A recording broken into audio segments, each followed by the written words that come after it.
네, 반갑습니다. 예, 오늘 제가 주보를 보니까 제가 여기 오기 전에 과거에 제가 89년도, 90년도에 잠깐 교육전사로 있었거든요. 그래서 그럴 때 우리 계셨던 우리 앞에 박예동 원로장로님이 저하고 중등부 같이 했던 부장 집사님, 또 그리고 그때 당시에 제가 죄송합니다, 명단을 좀 봐야 될 것 같아요. 이문수 장로님은 유년부, 그리고 소병준 장로님은 아마 고등부, 그리고 신동욱 장로님은 아마 대학 청년부 하셨던 것 같아요. 그리고 또 빠뜨렸는 거 모르겠네. 예, 일단은 이렇게 또 저희 사역할 때 같이 계셨던, 그리고 아마 지금 마스크 끼고 계셔가지고 제가 옛날 얼굴을 다 모를 것 같아요. 마스크 끼고 계셔가지고 아마 그때 당시에 아마 집사님들이 다 권사님 하셨다가 은퇴하신 분도 있을 거고, 그죠? 장님 맞죠? 네. 그 제가 이 주차장에 차 대고 들어오다 보니까 제가 잠시 살았던 방이 아직 있더라고요. 그 특별전도위원회라 그래가지고 거기에 제가 대구신학교 지금 대신대인데 4학년 때 여기 또 허락하셔가지고 그 사택에 살도록 그렇게 하셔서 제가 공부하고 살다가 이제 다른 데로 갔습니다. 그리고 우리 오늘 특송했던 우리 이경우 집사님, 우리 아들, 그죠? 미국 있다 지금 왔는데 그때 나이가 정확하게 제가 모르겠는데 7살인가 8살인가 할 때 지금 아들보다 아마 더 어렸을 거예요. 세발 자전거 타고 낼 때 제가 끌어다 주고, 네, 집사님 댁에서 식사도 하고, 과거에 교회 짓기 전에 등나무 있을 때 거기서 사진도 찍고 그렇게 했습니다. 그렇게 꽤 오랜 시간이 지났는데 계산해 보니까 33년 됐습니다. 그때 제가 나이가 25입니다. 33년 됐으면 제가 몇 살 같아요? 예, 세월이 너무 많이 지난 것 같아요. 그래서 제가 여기 교회 100주년 할 때 우리 장로님 전화하셔가지고 제가 그때 당시에 여러분 꽃감이 어디서 유명하죠? 예, 거기 살았습니다. 상주에서 담임 목사로 있다가 이제 100주년 할 때 잠시 여기 와서 교회 안에 예배 드리고 갔습니다. 그리고 이 경산의 상림교회로 온 지 이제 7년째입니다. 여러분의 기도 사랑을 제가 총각 때 신학교 다닐 때 받고 그렇게 성장해서 담임 목회로 올 21년째 하고 있습니다. 그래서 여러분의 사랑 또 기도 너무 감사드리고, 또 우리 목사님과 우리 당회원 장로님들이 허락하셔서 오늘 이렇게 좋은 시간, 또 부족한 종이지만 이렇게 말씀을 전하게 되었습니다. 하나님께서 오늘도 저를 통해서 말씀을 전하지만 하나님의 말씀이 여러분에게 놀라운 은혜가 있기를 간절히 부탁드리겠습니다. 우리 한번 기도하겠습니다. 고마우신 우리 하나님 아버지 감사합니다. 우리 하나님께서 우리의 모든 걸음을 늘 지키시고 인도하신다는 사실을 우리가 날마다 살면서 경험하고 있습니다. 더욱더 하나님께 맡기고 나가는 우리의 인생에, 우리의 걸음에 하나님께서 더 큰 은혜와 사랑으로 우리들을 이끌어가 주실 줄 믿습니다. 오늘 귀한 헌신 예배로 하나님께 영광 돌려드립니다. 우리 하나님께서 함께 하셔서 헌신 예배를 드리는 귀한 사랑방 위에, 또 우리 온 성도 위에 오늘도 주신 말씀을 통하여 은혜가 있게 하시고 힘 있게 하시고, 말씀에 의지하여 아버지여 우리의 신앙과 우리의 믿음의 걸음에 놀란 능력과 또 하나님 중심의 귀한 신앙으로 하나님 주신 사명도 또 직분도 잘 감당할 수 있는 우리 모두가 되게 하여 주옵소서. 하나님께서 이 시간 함께하여 주옵소서. 예수님 이름으로 기도하옵나이다. 아멘. 제가 차를 타고 가다가 신호를 이렇게 받았습니다. 근데 앞에 차가 아마 택배차는 아닌 것 같고 탑차였습니다. 근데 택배차라 그러면 아마 그것을 살펴보았을 건데 택배차는 아닌 것 같고 일단 탑차인데 신호를 받으면서 그 앞에 차를 한번 보게 되었는데 아주 좀 차가 먼지가 많이 끼고 좀 더러웠습니다. 그런데 중요한 거는 그 먼지 낀 차에 누군가 손으로 이렇게 글자를 써놨는데 어떤 글자를 썼느냐, 1, 2, 3 뭐라고 썼는지, 1. 똥차, 2. 진짜 똥차, 3. 누가 봐도 그 글을 그렇게 써놨더라고요. 아마 택배하는 아저씨 같았으면 아마 그 문 연다고 벌써 닦았을 거예요. 그러나 그렇지 않으니까 그 차에 글자가 그대로 있는데 제가 그걸 보고 한번 저희들 교회에서 설교하면서 요 이야기를 좀 했습니다. 제가 똥차, 진짜 똥차, 누가 봐도 똥차. 그런데 우리 신앙인들이 신앙생활하면서 한 번쯤 생각해야 될 부분이 아니냐.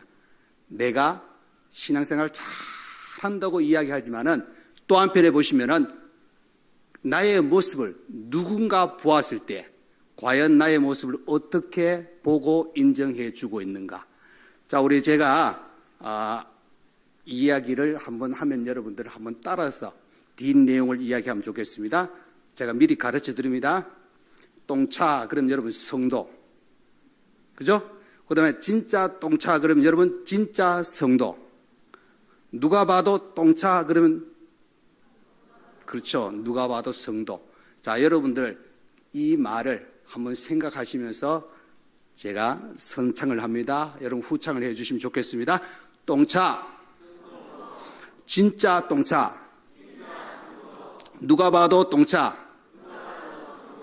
네, 아멘. 조금 말이 좀 이상한 것 같죠. 그런데 제가 그 내용을 보면서 은혜를 받았습니다. 왜 은혜를 받느냐?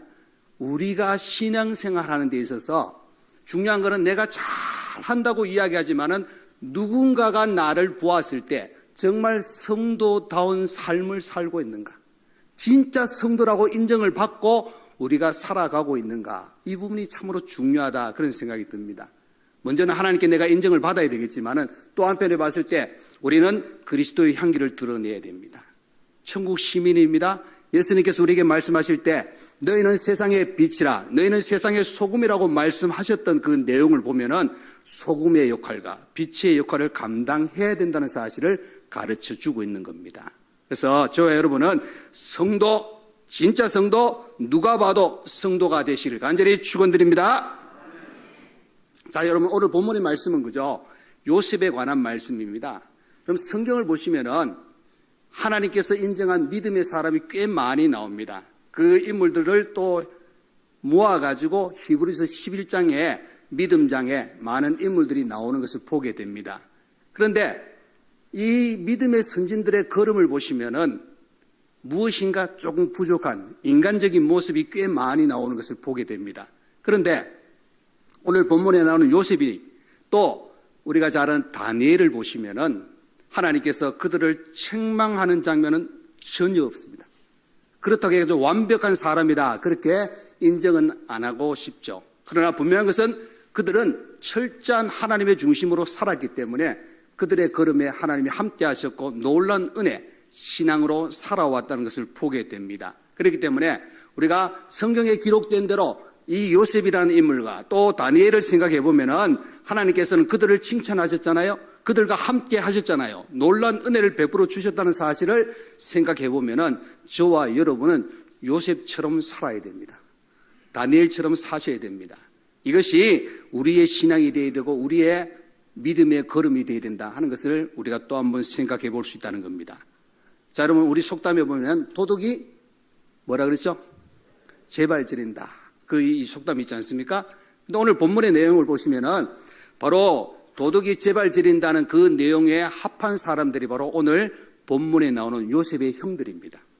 이 형들이, 자, 우리가 성경 50장 앞부분에 보시면은 아버지 야곱이 죽었습니다. 그 아버지의 죽음 이후에 장례식을 다 치르고 난 후 그들이 한 곳에 모였습니다. 장례식을 잘 치렀기 때문에 서로 수고했다, 애썼다. 또 어떻게 보면 아버지의 유산이 있으니까 우리가 이 유산을 잘 분배하자. 뭐 이런 의미로 그들이 모였으면 참 좋을 건데 참 피곤한 모습이었지만은 결코 그 내용이 아닙니다. 오히려 아버지가 돌아가시고 난 후에 그들의 마음은 더 불안합니다. 한숨이 푹푹 쉬어집니다. 그들은 더 피곤으로 겹치는 그런 순간이 찾아왔다는 사실입니다. 그 이유는 여러분이 잘 아시는 대로 분명한 이유가 있습니다. 지금 요셉의 형들이 있는 이곳은 어디입니까? 애굽입니다. 그 애굽에 지금 그 요셉은 국무총리로 있었다는 사실을 우리가 다시 한번 생각해 볼 수가 있습니다. 그것은 그 형들이 요셉이 17살 되던 해에 바로 시기 질투에서 요셉을 팔아버렸습니다. 심지어 창세기 37장에 가보시면은 아버지 야곱에게는 요셉이 죽었다고 옷에 피를 묻혀서 그 이야기를 하는 것을 보게 됩니다. 그리고 20년이 지납니다.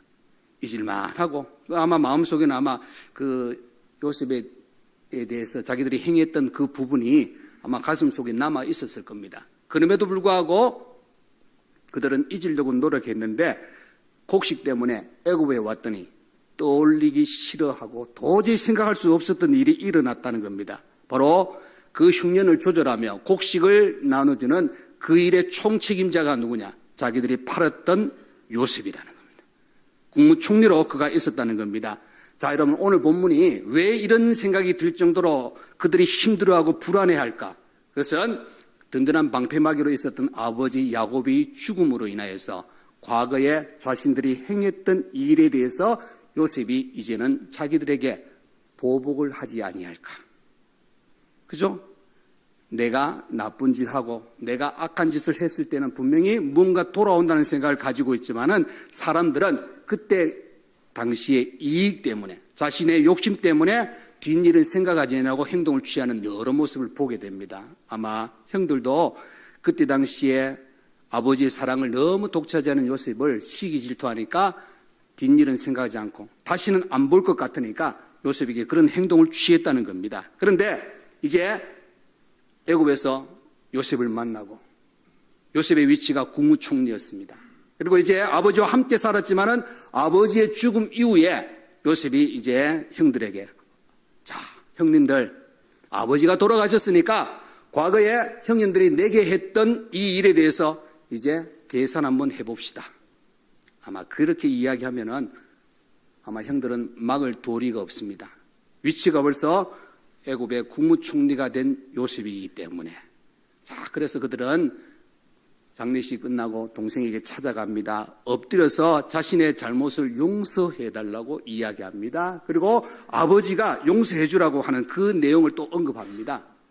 그럴 때 여러분, 그 형들을 대하는 요셉의 모습이 오늘 본문의 내용입니다. 그런데 잘 보시면은 요셉의 이 모습이 성도가 이 땅에 살아갈 때에 하나님의 사람으로 성도들이 대하는 만나는 여러 사람들에게 어떤 모습으로 우리가 대하면서 그들과 함께 살아가야 되느냐, 이 부분을 우리에게 이야기해 주고 있는 겁니다. 그래서 여러분, 오늘 이 말씀을 통해서 제목을 삶이 말해주는 신앙으로 제가 제목을 살펴보았습니다. 무엇보다 중요한 것은 여러분, 우리가 신앙생활합니다. 믿음 생활합니다. 하나님의 자녀로 살아가고 있다고 고백합니다. 그런데 고백으로 끝나는 것이 아니라 삶을 통하여 우리가 정말 하나님의 자녀다운 삶의 모습을 보여주어야 된다는 겁니다. 그럴 때 여러분, 전도도 할 수가 있습니다. 과거에 제가 섬기던 교회, 어느 교회들마다 지역을 전도하기 위해서 밖으로 나가지 않습니까? 전도지 들고 이야기합니다. 또 예수 믿으세요 하고 그 사람과 이야기를 많이 합니다. 그런데 어떤 사람이 이야기합니다. 뭐라고 이야기하느냐? 누구누구가 교회에 있죠? 예. 그 사람이 죽기 전에는 교회 안 나가요. 나중에 다른 분 통해서 물어봤습니다. 그분하고 우리 교회 성도님하고 어떤 관계입니까? 그러니까 한마디로 말하면 평생 원수라는 겁니다. 어떤 일이 있어가지고 같은 동네 살아도 얼굴 한 번 안 보고, 우리 성도님이 가면은 이분이 나가버리고, 이분이 있으면 우리 성도님 들어가다가 또 딴 거로 가버리고, 그런 관계가 그 두 분의 관계였습니다. 그러니까 이 전도를 하게 되니까 하는 이야기가, 그분이 교회에 있으면은 제가 좋은 말로 해서 그분이라 그러죠. 그 상처받은 사람, 제가 봤을 때 두 분 다 상처를 받았어요. 그런데 이야기할 때 막 입에 거품을 물고 그분이라고 이야기 안 하고, 제가 듣기도 막 민망할 정도로 이야기를 하는 것을 보았습니다. 그러니까 결국 뭘 이야기해 주고 있느냐? 성도가, 그죠? 우리가 신앙으로 살아간다는 것은 세상적으로 봤을 때는 참 손해보는 일이 많이 있습니다. 손해보아야 됩니다. 그래야 전도도 하나님의 사랑도 예수님도 전할 수 있다는 사실입니다. 예수님께서, 그죠? 스로보니게 여인과 로마 백부장을 만났을 때에 그들의 신앙, 그들의 믿음을 보고 말씀하시기를 내 믿음이 크도다. 내 믿음대로 될지어다. 이스라엘의 이만한 믿음을 보지 못하였노라 하고 말씀하시고 칭찬하는 장면을 보게 됩니다. 여러분, 성경을 읽으면서 이 여인과 백부장이 되니까 예수님 칭찬하셨지. 그럼 여러분, 신앙이 많이 모자란 겁니다. 왜 그렇습니까? 저와 여러분도 이 여인처럼, 이 백부장처럼 주님께서 칭찬하는 자리에 그 칭찬받는 믿음의 삶을 우리가 살아야 된다는 것을 우리가 말씀을 통해서 다시 한번 무장해야 된다는 겁니다. 야고보서에 보시면은 행함이 없는 믿음은 그 자체가 죽은 것이라고 가르쳐주고 있습니다. 그래서 오늘 말씀을 통해서 저와 여러분은 정말 우리의 삶을 통하여 신앙의 아름다운 모습, 모든 사람들에게 제가 출발하면서 이야기했던 누가 봐도 성도의 삶을, 하나님의 사람됨을 온전히 보여주고 살아갈 수 있기를 간절히 축원드립니다. 자, 그러면은 오늘 요셉을 통해서 삶이 보여주는 신앙, 과연 어떤 신앙인가? 첫 번째는 사랑입니다. 사랑은 오늘 17절에 보면은 형들이 울면서 이 요셉에게 용서를 구하는 장면을 보게 됩니다. 그럴 때 요셉이 뭐라고 합니까? 그들이 그에게 하는 말을 들을 때 울었더라 그랬습니다. 여러분, 이 사랑은 어디로 우리가 나타나느냐? 바로 그 형들을 용서하는 장면으로 보게 되어지는 겁니다. 여러분, 원수 갚고 싶지 않습니까? 나를 아프게 하고 나를 힘들게 한 사람은 항상 우리 마음속에 언젠가는 똑같이 되돌려 줄 거야 하고 그렇게 우리 마음속에 품을 수도 있습니다. 그러나 오늘 요셉을 보시면은 그렇지 않습니다. 그 형들의 이야기를 듣고 울었다. 여러분, 이 울음은 그저 요셉이 내가 너무너무 힘들었던 그 시절을 우리 형들이 생각나게 하니까 내가 울었다, 그 의미가 아닙니다. 요셉을 팔고 오랜 세월 동안, 또 심지어 아버지 야곱과 함께 이 애굽에 와서도 요셉을 생각하며 항상 불안에 있었던, 두려움에 떨고 있었던 그 형들을 생각하니까 그 형들의 평소에 갖고 있던 생각을 오늘 엎드려서 용서를 구하는 장면을 통해서 보니까 요셉의 마음이 너무너무 아팠다는 겁니다. 형들의 마음을 이해하지 못하고. 어떻게 보면 저는 성경을 이렇게 보면서 요셉과 같은 사람이 세상에 있을까 이런 생각이 들 정도입니다. 원수 같은 형이지 않습니까? 아버지의 사랑을 많이 받고 있었던 그 시간에 이제는 아버지의 사랑을 완전히 받지 못하고 떨어뜨려버렸습니다. 종으로 팔아버렸습니다. 힘들고 어려운 시간을 요셉은 겪게 되잖아요. 종으로 팔려왔습니다. 보디발의 집에 종으로 또 감옥에 갇힙니다. 오랜 세월 동안 바로 힘들고 어려운 시간을 요셉이 겪었다는 겁니다. 그런데 이 시간을 때는 한 40년 가까이 됩니다. 그런데 이 40년 가까이 어려움을 겪었지만 또 한편에 보시면 형들은 그 40년 동안 불안과 두려움 속에 살았다는 사실을 그가 이 내용을 통해서 깨달았다는 겁니다. 그래서 요셉은 울면서 용서하는 겁니다. 거기에는 바로 진정한 사랑이 들어가는 겁니다. 하나님께서 여러분, 저와 여러분을 사랑하시지 않습니까? 그 사랑의 결과가 무엇입니까? 독생자 아들 예수님을 이 땅에 보내주신 겁니다. 로마서에 보시면은 아직 우리가 죄인 되었을 때 하나님은 독생자 아들 예수님을 보내주심으로 하나님의 사랑을 확증하셨다고 가르쳐주고 있습니다. 하나님은 우리를 사랑하고 계시는 겁니다. 이 사랑의 실천을 오늘 요셉이 그 형들에게 하고 있는 것을 보게 됩니다. 울었더라. 긍휼히 여겼습니다. 용서했다는 겁니다. 마태복음 18장에 가보시면은 예수님께서 우리에게 용서에 대해서 끝없는 용서를 이렇게 이야기합니다. 7번을 70번까지라도 용서하라. 그러면서 예수님은 실제로 용서의 삶을 사셨습니다. 그래서 누가복음 23장에 가보시면은 그 십자가의 그 고통 속에 주님은 기도합니다. 아버지여, 저들을 사하여 주옵소서. 자기의 하는 것을 알지 못함이니이다. 바로 이 사랑을 실천하는, 용서를 실천하는 예수님의 모습을 보게 됩니다. 사도 바울도 이렇게 이야기합니다. 선으로 악을 이기라. 여러분, 원수 갚는 것이 그저 속이 후련할 것 같지만 아닙니다, 여러분. 선으로 악을 이길 때, 진짜 용서할 때, 우리 주님이 가르치신 기도를 한번 보십시오. 우리가 우리에게 죄 지은 자를 사하여 준 것 같이 우리 죄를 사하여 달라고. 우리에게 죄 지은 자를 사하여 주었다.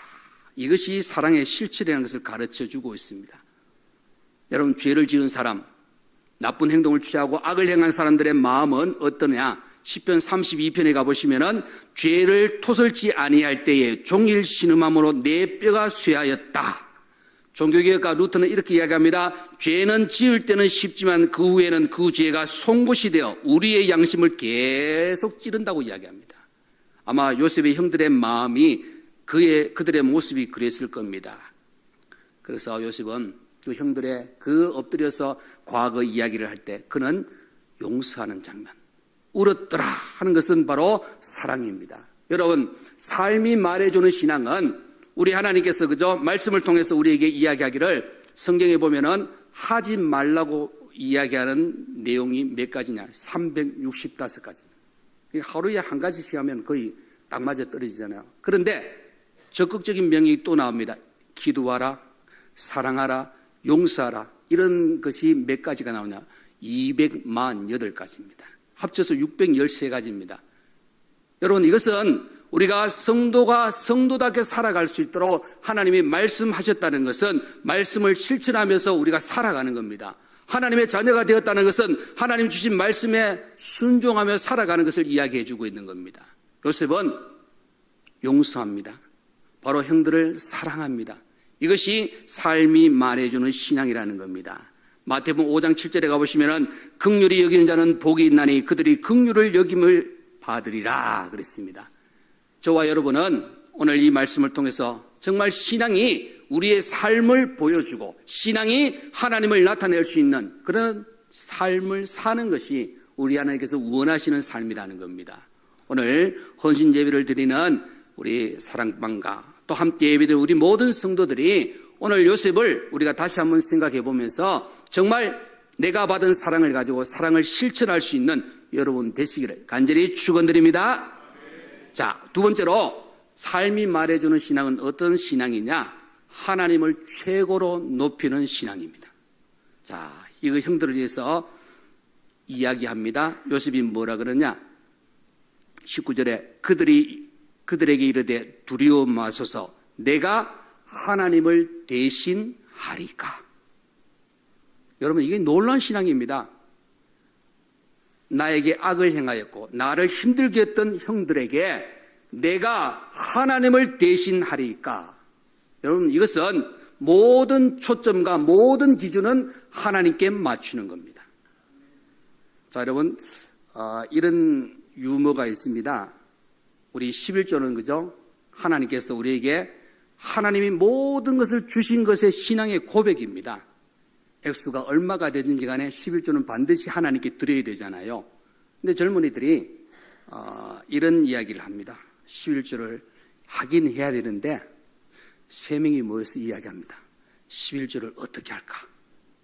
어떻게 하면 좋겠습니까? 10분의 1을 드리면 되잖아요. 그런데 그 친구들이 이야기가 아주 재밌게 이야기합니다. 첫 번째 친구가 이야기합니다. 나는 11조를 드릴 때 이렇게 드려. 마당에 줄을 쭉 놓고 이제 지폐를 던집니다. 어떻게 하느냐? 오른쪽에 던져지는 것은 내 거, 왼쪽에 들어가는 것은 11조. 그래서 어떻게 던집니까? 보통 똑바로 안 던지고 이렇게 돼요.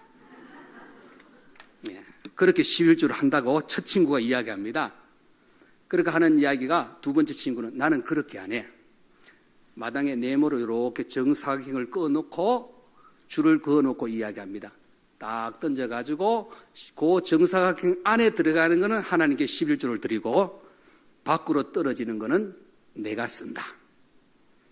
또 던질 때도 힘있게 던져가지고 정사각형은 전혀 관계없는 데로 막 던지는 겁니다. 마지막 세 번째 친구가 정말 대단한 11조 신앙입니다. 나는 너희들과 똑같이 던지는데 줄도 안 꺼. 정사각형도 안 그려. 그냥 던지는데 땅에 떨어지는 것은 내가 쓰고 공중에 머물러 있는 건 하나님께 드린다. 자, 여러분, 어떤 게 올바른 11조 드린 신앙입니까? 첫째도 아니고 둘째도 아니고 셋째도 아닙니다, 여러분. 그런데 우리의 신앙을 보시면은 나도 모르게 그런 마음을 가지고 하나님 앞에 11조를 드리거나 감사하거나 우리의 신앙생활을 하는 모습도 은연중에 나타날 수 있다는 겁니다. 오늘 요셉을 보시면은 그 형들에게 이야기하는 장면이 무엇입니까? 그들에게 이르되 두려워 마소서 내가 하나님을 대신하리까. 여러분 이게 답입니다. 저와 여러분의 신앙은 하나님께 맡기는 신앙입니다. 하나님보다 앞서서 내가 행동을 취하고 하는 것은 결코 옳지 않다는 것을 가르쳐주고 있습니다. 창세기 45장에 가보시면은 요셉이 그죠? 자신이 이 애굽에 와서 종살이한 것, 감옥살이한 것, 이 모든 것은 형들 때문이 아니라고 이야기합니다. 당신들이 나를 이곳에 팔았다고 해서 근심하지 마소서, 한탄하지 마소서. 하나님이 생명을 구원하시려고 나를 당신들보다 먼저 보내셨나이다. 그죠? 흉년이 들었을 때 이 흉년에서 야곱과 우리의 모든 식구들을 구하기 위해서 하나님이 나를 먼저 보내셨다는 겁니다. 이 이야기를 시편 105편에 가보시면은 그가 즉 하나님이 한 사람을 앞서 보내셨으며 요셉이 종으로 팔렸도다 하고 그렇게 말씀하고 있는 겁니다. 그러니까 하나님께서는 7년 흉년에 있을 때에 이 요셉의 가족들을 그 흉년에서 건지기 위해서 요셉을 먼저 보냈는데 맨 밑바닥에서 시작해서 어려운 시간을 겪게 만드셨지만은 최고의 자리에 있을 때에 야곱의 가족을 이제 애굽의 고센 땅으로 거주하게 합니다. 그럴 때 온 이 식구의 수가 70명입니다. 그런데 나중에 430년이 지나고 출애굽할 때 장정만 60만입니다. 하나님께서 계획하셔서 그 계획의 중심에 요셉이 있게 하시고 요셉이 그 모든 가족을 그 흉년에서 건지게 만드시는 도구로 사용하시고 하나님께서 이 이스라엘 민족의 출발을 이룰 수 있는 놀라운 은혜를 허락하셨다는 사실을 우리에게 가르쳐주고 있는 겁니다. 여러분 요셉은 그죠? 자기가 종살이한 거, 자기가 감옥에 갇힌 거, 또 최고의 자리에 올라온 모든 상황, 좋았던 상황이든지 안 좋았던 상황이든지 그 모든 상황은 하나님께서 계획하시고 하나님께서 진행하셨다는 것을 이야기하고 있는 겁니다. 나는 형들에게 원수 갚는 것 하지 않습니다. 나는 하나님을 대신할 수 없습니다. 철저하게 자신을 하나님께 맞추고 겸손의 자리에 들어가는 요셉의 모습을 보게 됩니다. 여러분 성경에 이런 말 있죠? 하나님이 교만한 자는 물리치시고 겸손한 자에게 은혜를 주신다 그랬습니다. 그러니까 여러분 저와 여러분에게 예수님이 말씀하셨죠. 겸손과 온유를 배우라 그랬습니다. 겸손하면은 하나님이 들어쓰십니다. 그러나 교만하게 되면은 하나님께서 물리치신다고 말씀하고 있는 겁니다. 오늘 요셉은 바로 그 형들에게 이야기하기를 두려워하지 마세요. 나는 하나님을 대신하지 않습니다. 하나님께서 지금 이 모든 환경을 만들어 주었기 때문에 형들을 내가 미워하고 형들에게 원수 같고 이런 일은 내가 행하지 않습니다. 하나님께서 우리의 생명을 살리기 위해서 나를 보내셨습니다. 그래서 요셉은 그저 종으로 있을 때 보디발의 집에서 최선을 다했습니다. 보디발의 안에 유혹을 했을 때 어떻게 했습니까? 나는 하나님께 죄를 범할 수 없다. 나중에 원수 갚는 것을 자연스럽게 행동으로 취했다면 아마 총리가 되었을 때 보디발의 집에 갔을 거예요. 그 보디발의 아내에게 왜 나한테 뒤집어 씌웠느냐고 아마 원수 갚으러 갔을 거예요. 그런데 여러분 성경을 한번 보십시오. 요셉이 총리가 되더니 제일 먼저 찾아간 것은 보디발의 집이었더라. 요 구절을 찾아오시면 제가 상금을 드릴게요. 없어요, 여러분.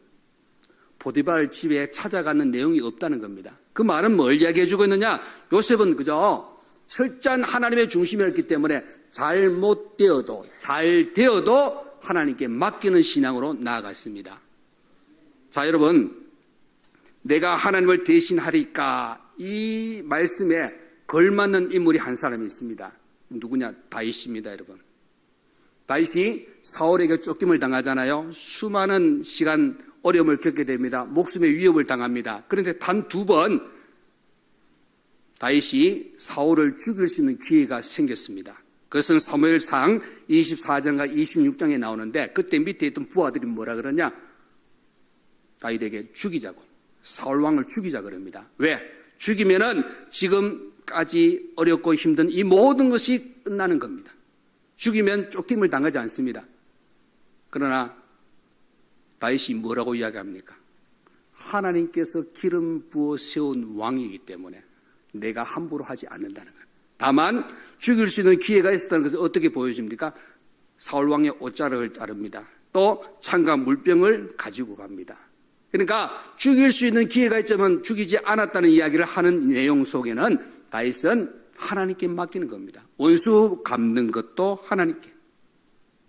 요셉도 마찬가지입니다. 내가 어찌 하나님을 대신하리까? 여러분, 하나님께서 이 어렵고 힘든 시간 통해서 나를 높여주셨다는 사실은 하나님께서 모든 과정에 꿈을 꾸게 하신 것도, 종살이하게 하신 것도, 보디발의 아내를 통해서 유혹하게 하셔서 죄를 뒤집어 쓰고 감옥에 가게 하신 것도, 총리가 되게 하신 것도 모두가 하나님께서 나를 쓰시기 위함이다. 그런 고백을 오늘 형들에게 이야기하는 겁니다. 두려워하지 마소서. 나는 하나님을 대신할 수 없습니다. 철저한 하나님 중심, 하나님을 높이는 신앙으로 살아가는 요셉의 모습입니다. 저와 여러분도 또 오늘 헌신 예배드리는 우리 사랑방 식구 여러분도 다시 한번 마음속에 다지시길 바랍니다. 나는 모든 생활 속에서 나의 삶을 통하여 가장 먼저 하나님만 높이겠습니다. 하나님만 나타내겠습니다. 여러분, 사도 바울은 그죠? 복음 전하면서 그가 고백했던 내용들을 보십시오. 내 몸에 예수의 흔적을 가졌노라. 예수의 흔적을 가졌노라. 나는 내 삶을 통해서 예수 십자가 외에는 자랑할 것이 없다고 고백하는 사도 바울의 모습을 보게 됩니다. 여러분, 우리가 신앙생활 시작했습니다. 하나님의 자녀가 되었습니다. 그러면은 우리의 삶을 통하여 하나님이 나타나야 됩니다. 예수님이 나타나야 됩니다. 여러분, 그래야만 누가 봐도 성도가 됩니다. 진짜 성도가 됩니다. 앞에 건 안 할게요. 그죠, 여러분? 하나님만 높이는 신앙을 가지고 살아가실 수 있기를 간절히 축원드립니다.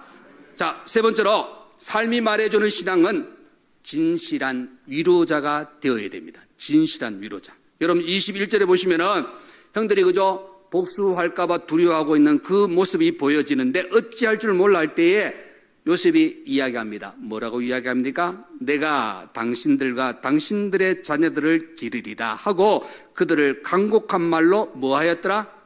예, 위로하였더라. 이 말 속에는 뭡니까? 원수 안 갚겠다는 겁니다. 근데 덧붙여서 뭡니까? 자녀들을 돌아봐 주겠다. 그들을 위로했다 하고 가르쳐 주고 있습니다. 여러분, 나한테 잘해주는 사람한테 위로하는 것은 쉽습니다. 그렇죠? 여러분들은 잘하는가 봐요. 우리 성도님들도 물어보면 대답 잘하는데 경상도는, 저도 경상도지만 말 잘 안 해서 좀 부담스러워요. 속에서 뭔 생각을 갖고 있는지. 근데 여러분 생각해 보시길 바랍니다. 나한테 잘해주는 사람은 내가 잘해주고 싶어요.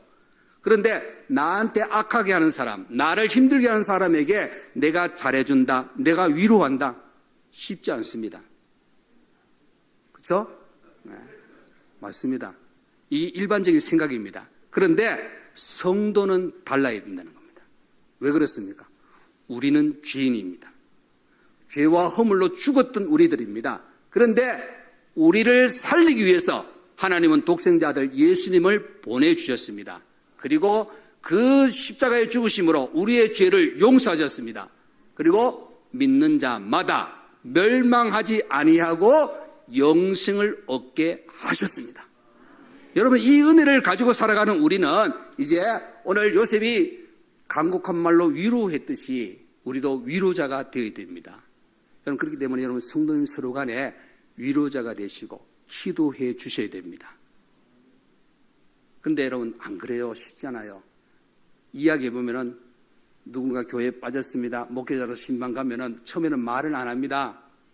말 안 하던 나중에 목사님 이거 안 하고 싶은데 그래도 목사님 계속 물어보니까 제가 답해 드리는데 누구 때문에 가기 싫어요?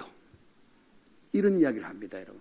그 이야기를 들었을 때 어떻게 해결하겠습니까? 너무 안타깝습니다. 그리고 그냥 기도해주고 와서 그 이야기하는 상대방에게 제가 가겠습니까? 저는 못 갑니다, 여러분. 아마 목회자의 심정이 다 그렇습니다. 똑같은 마음으로 사랑하고 똑같은 마음으로 기도해 주기 때문에. 그러나 그런 이야기를 들었을 때 너무 마음이 솔직히 아픕니다. 그런데 우리가 또 생각해야 될 것은 정말로 성도가 성도답게 살아가는 비결은 내가 하나님께 받은 은혜와 사랑을 우리가 먼저 생각해야 됩니다. 그러면은 우리가 여러 사람을 대할 때에 우리도 조금 내가. 여러분, 사랑은 그죠? 받는 게 아니고 주는 겁니다. 받는 걸로 생각하면은 사랑은 오다가 없어집니다. 아예 오지도 않습니다. 왜? 내만 받기 때문에. 그러나 사랑은 주는 것은 계속 주고 받을 수 있습니다. 진정한 위로자가 되어야 된다. 어떤 목사님이 참는 것에 대해서 이렇게 이야기하는 내용을 제가 들었습니다. 인내는 남들도 참을 수 있는 것을 내가 참을 때 인내라 하지 아니하고 남들이 더 이상 못 참아서 폭발할 때 그때도 참을 수 있는 것이 인내다. 좋은 말입니다. 근데 어려워요. 너무 좋은 말인데 행동으로 실천하기 어렵습니다. 그런데 중요한 건 하나님은 이렇게 하라는 겁니다, 여러분. 우리가 하나님을 믿고 구원받았기 때문에 이 말씀의 실천이 필요하다는 것을 가르쳐주고 있습니다. 제가 한 가지 이야기하고 마치려고 합니다. 저는 원래 헌신 예배 가면 좀 짧게 하라 그러더라고요.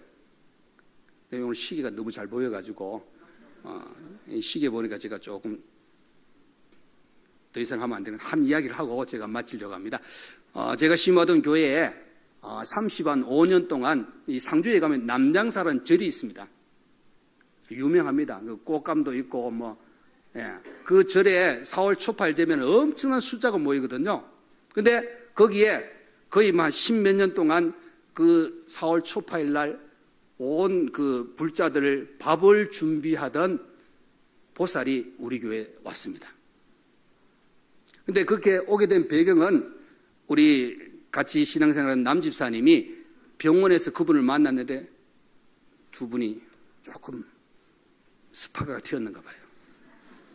예, 그 보살이라는 그분도 혼자고 우리 교회 남집사님도 사별하고 혼자였어요. 근데 병원에서 만나서 이런 이야기 저런 이야기 하다가 조금 대화가 통했는지 좀 같이 살면 어떠나 이런 이야기까지 나왔대요. 근데 이 남집사님이 하신 이야기가 나하고 결혼하려면은 거기 가지 말고 교회 와야 된다. 근데 진짜 사랑했는가 봐요. 교회 온다 그랬다는 거예요. 그래서 그 교회에 온다고 이야기하니까 그 집사님이 저한테 전화해가지고 이런 분이 있는데 앞으로 나하고 결혼할 분, 재혼할 분인데 교회에 온다 그럽니다. 근데 단 조건이 하나 있대요. 그 조건이 뭐냐면은 본인이 살고 있는 집에 가면은 방이 2칸이 있는데 큰 방이 있고 중간에 거실이 있고 이쪽에 작은 방이 있는 작은 방의 문을 열어보면은 조그만 불상이 3개 있습니다. 그리고 그 방 전체는 여러분 절에 가보시면은 그 벽지 있잖아요. 아주 새파란 거에 막 울긋불긋하고 또 중간에 보면 아주 이게 뼈가 있고 그다음에 이가 막 나오는 그 4대 천왕 이런 게 있잖아요. 그런 그림이 있는 방입니다. 그런데 자기가 예수를 믿으려고 그러면은 어떻게 해야 되느냐? 저거를 다 치우고 깨끗하게 해놓고 가면 좋겠다. 안 그러면 신앙생활을 못 한다는 거예요. 그래서 저하고 장로님들하고 권사님들 한 14명 가서 그곳에 가서 먼저 그 집에서 예배를 드립니다. 예배를 드리는데 그 말씀이 끝나고 나는데 기도하는데 이 분이 갑자기 뒤로 막 넘어지면서 쓰러지는 겁니다. 쓰러지다가 눈을 부릅 뜨더만은 완전 맨발로 한 200m를 그냥 마당을 통해 가지고 저 멀리 도망가 버립니다. 그러니까 아마 이 영적인 전쟁이었던 것 같아요. 그런데 남편 되실 집사님이 가서 또 꼭 잡고 또 소근소근 하니까 고개를 푹 숙여 와요. 뭔 이야기 했는지 나중에 제가 물어봐야 되는데 못 물어봤어요. 근데 어쨌든 왔어요. 다시 한번 기도하니까 그때는 조금 잠잠해졌어요. 그러면서 큰 방에 우리 권사님들하고 모셔놓고 장로님 2분하고 저하고 그 작은 방에 들어가가지고 벽지를 뜯었는데 너무 강하게 붙여놔가지고 벽지는 도저히 많이 못 뜯겠어요. 그런데 불상하고 모든 것을 다 이제 담았습니다. 재활용 봉투에 담아가지고 상주 시내로 가져와서 버렸는데 중요한 거는 그 불상 제일 중간에 보니까 뒤에 이렇게 여는 게 있어요. 딱 여니까 얼마나 얇은지 금인데 거기에 어떤 분이 이렇게 소원을 써가지고 금을 받치는 아마 한 돈도 안 되는 것 같아요. 근데 거기에 2개인가 3개인가 있어요. 그거를 제가 또 금은방에 가서 팔았잖아요. 왜 그러면은 처리해달라 그러니까. 근데 지금 금값이 꽤 비싸죠? 비싼데 제가 갔는데 얼마나 하냐. 그때 당시에 85,000원이 나왔어요. 아마 한 돈 조금 넘었던 것 같아요. 그때 당시에. 그래서 그 85,000원을 받아가지고 우리 교회 11조로, 감사금으로 드리고 그분은 한 달 반 동안 제 사택 밑에 조그만 방이 있었는데 거기서 밥에 먹고 이제 교회 생활을 말 그대로 하면은 거기에 거처를 삼아서 결혼하기 전까지, 재혼하기 전까지 신앙생활을 했습니다. 같이 살면서 밑에 이렇게 그분이 남편 되실 분이 왔다 갔다 하시면서 그래서 이제 재혼해가지고 했는데 이 그분이 이 신앙생활 하면서 그 절에서 열심히 하던 신앙이 그 열심히 있으니까 교회 와서도 그 열심은 변하지 않아요. 너무너무 뜨겁게 봉사하면서 헌신하는데 근데 완벽하게 요 머릿속에 있던 영이 떠나지 않았던 것 같아요. 1년에 한 2번 내지 3번 뭐 하냐면은 눈이 하얗게 바뀌면서 찬송 부르는데 어느 날 갑자기 입을 꼭 다물고 있어요. 눈도 하얘집니다. 그리고 제가 가서 뭔 이야기 하니까 고개를 탁 돌립니다. 당신 이야기하지 마. 이런 이야기입니다. 그래서 또 기도합니다. 방언 기도하고 하니까 나중에 보니까 얼굴이 벌써 이제 시간 지나니까 눈도 돌아오고 잘 돌아와서 그 집사님이 하시는 이야기가 목사님 1년에 한 2-3번 너무 힘들어요. 그렇게 이야기하더라고요. 그래서 그럼 집사님에게 제가 이야기하기를 그럼 집사님 이런 일 생기기 전에 아마 주기적으로 1년에 3번 정도면은 4개월에 한 번이잖아요. 그러면 한 달에 한 번 정도 요때쯤 된다 싶으면 미리 기도합시다. 그렇게 해서 한 2년 정도를 기도했어요. 그러니까 다시는 그런 일이 생기지 않았고 그 신앙생활을 너무 잘하는 거예요. 근데 그분이 전도해요. 어떤 분 전도했느냐? 우리 교회를 진짜 싫어하고 교회 차가는 걸 어떨 때는 막을 정도로 괴롭히던 동네에 어떤 유지가 한 사람이 있습니다. 근데 빨리 끝내야 되는데. 조금만 하고 마칠게요. 이거는 여러분 아마 설교보다는 더 좋아하실 것 같아요. 이거 하고 마칠게요. 그 유지가 교회에 대해서 너무 안 좋게 생각합니다. 근데, 이 재혼한 이 남편하고 친구예요. 친구인데 그 할머니도 절에 열심히 나가고 이분도 절에 열심히 나가나 그 어머니 따라가지고 강가다 모시다 주로 절에 갔다가 내려가는 그런 분인데 어찌됐든 교회에 대해서는 영 안 좋아요. 근데 교회 입구에 그 집이 있어가지고 좀 힘들게 했는데 하루는 할머니가 너무 아프신 거예요. 아프시니까 주위에서 어떻게 해요? 굿을 해보라. 굿 알죠?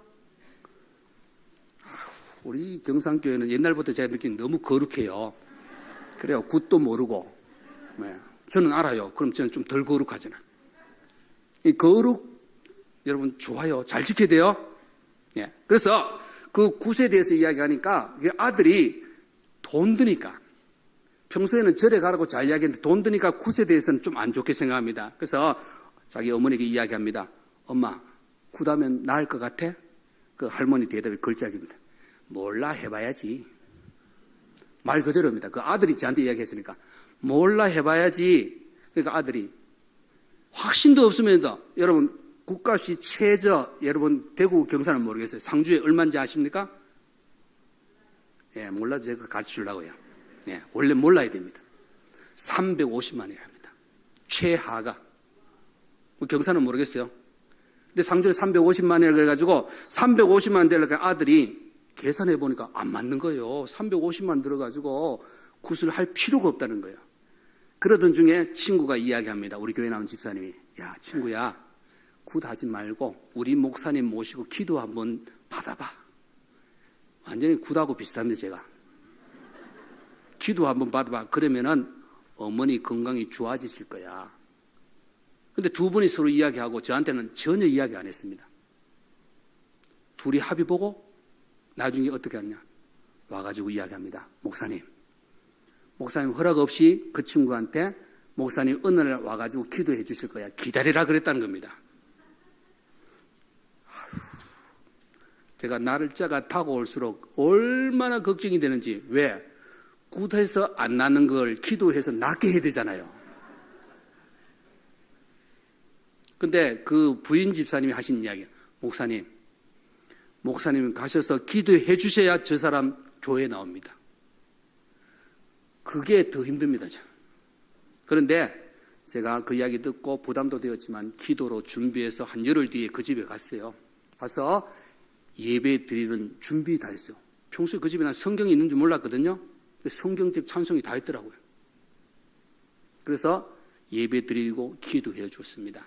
그리고 일주일 동안 제가 하루에 한 번씩 계속 내려가서 처음에는 성도님들 같이 갔는데 그 다음에 혼자 계속 가서 기도해 줬습니다. 한 열흘 지나니까 할머니가 누워있다가 이왕 조금 일어나듯 걸었어요. 병이 완전히 나은 건 아닌데 일단은 누워있다가 걸었으니까 좀 회복했잖아요. 사람 마음이 참 그렇대요. 나았는데, 걸었는데 아들이 교회에 나와야 되잖아요. 안 나오더라고요. 왜? 급할 때는 나온다 그랬는데. 그래서 교회 안 나오는 그것 때문에 제가 조건을 하나 걸었어요. 교회는 나중에 나오시고 선생님 하나만 부탁할게요. 뭐요? 교회는 나중에 나오라 그러니까 일단은 조금 안심하고 제 이야기를 듣는 거예요. 언제든 교회가 들어가는 입구가 좁아가지고 길에서는 교회가 보이는데 사람들이 교회를 찾는 골목을 잘 못 찾아요. 그런데 그 집 앞에 교회 들어가는 표지판을 딱 세우면은 누구든지 교회에 들어올 수 있습니다. 그런데 그분이 안 된다 그래가지고 표지판을 못 세웠어요. 그래서 제가 조건을 걸길, 교회는 나중에 나오셔야 되는데 한 가지는 꼭 들어주셔야 되는데 여기 교회 표지판을 좀 달면 좋겠다. 뭐라고 대답할까요? 예, 오케이. 제가 마음 바뀔까 봐 오늘 오전에 들었는데 오후에 바로 달았어요. 왜 그러면 하루 지나면 또 바뀌면 못 달게 할까 봐. 그렇게 달았습니다. 그리고 이제 꾸준히 나중이라니까. 저는 나중은 1년이 아닙니다, 여러분. 최소 기간은 2주밖에 안 줍니다. 2주 뒤에는 교회에 나와야 된다고 계속 들어볶습니다. 근데 그 부인 집사님하고 남편 되신 분이 친구니까 계속 가서 또 이야기합니다. 그래서 그분이 언제 교회에 나왔느냐? 2달 뒤에 나왔습니다. 그러니까 여러분, 거쳐 예수 믿는 사람이 늘어나는 겁니다, 여러분. 잘 보십시오. 우리에게 주신 하나님의 은혜는 뭐냐? 내가 체험하고 내가 경험하고 내가 받은 은혜를 가지고 그대로 나가면 되는 겁니다. 오늘 목사님이 전도에 대해서 말씀하셨다 그러더라고요. 오늘 저희도 교회 오전에 저희들이 이제 2월 4일부터 2월 10일까지 우리 청년들 9명이 캄보디아 단기 선교 떠납니다. 그래서 오전에 제가 이 전도에 관한 설교, 선교에 관한 설교하고 그 친구들 위해서 오전에 기도해 줬는데, 여러분, 우리에게는 이 복음 전파는 그죠? 생명 살리는 일입니다. 복음 전파는 사명입니다. 그리고 저와 여러분은 보냄을 받은 자입니다. 그래서 여러분, 이렇게 전도를 하기 위해서 오늘 말씀을 먼저 기본으로 삼으셔야 됩니다. 나는 사랑을 가지고 전하겠다. 나는 하나님 중심의 신앙으로 가겠다. 나는 위로자가 되겠다. 이런 신앙을 가지고 모든 일을 행할 수 있기를, 정말 우리 사랑방 식구들도 우리 온 성도들도 정말 우리의 삶을 통하여 내 믿음을, 내 신앙을 전할 수 있는 저와 여러분 되시기를 간절히 축원드립니다. 아멘.